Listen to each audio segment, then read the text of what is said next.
Dito nga early palang pinakitaan ko na ang mga kalaban kung paano ang barang-barang. Cheese!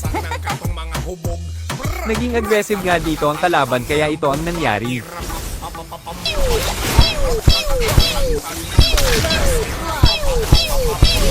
At ayun na nga patay ang doggo. Your mother. At dito nga ay abangan ko na ang mga lobo at ito ang nangyari.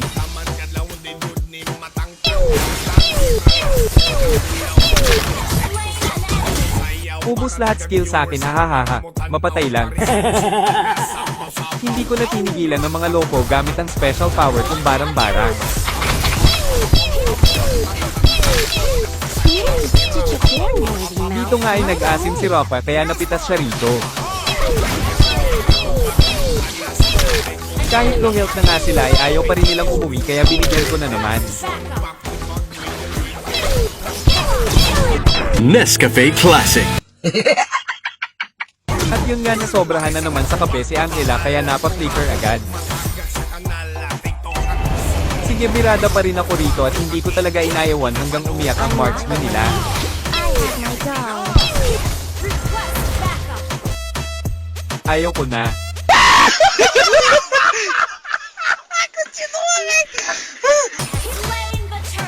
Dito nga ay hindi na nagpakita ang dalawa kaya pinush na lang namin ang tore nila.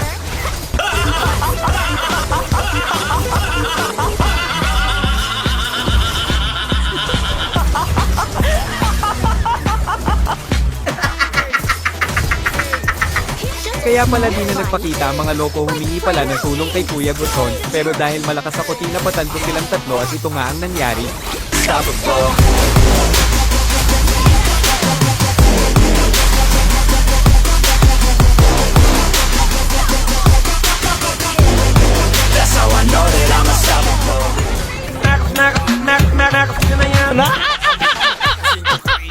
Naka-triple kill pa nga ako dito at bogbog malala mga kalaban. Talagang wala nang pag-asa ang mga loko kaya nag-segue na lang dito sa Son the Monkey.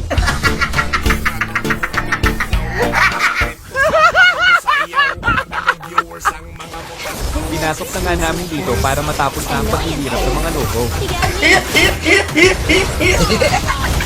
Kita nyo naman ang katikati na ng special power kung barang-barang hahaha. So weird.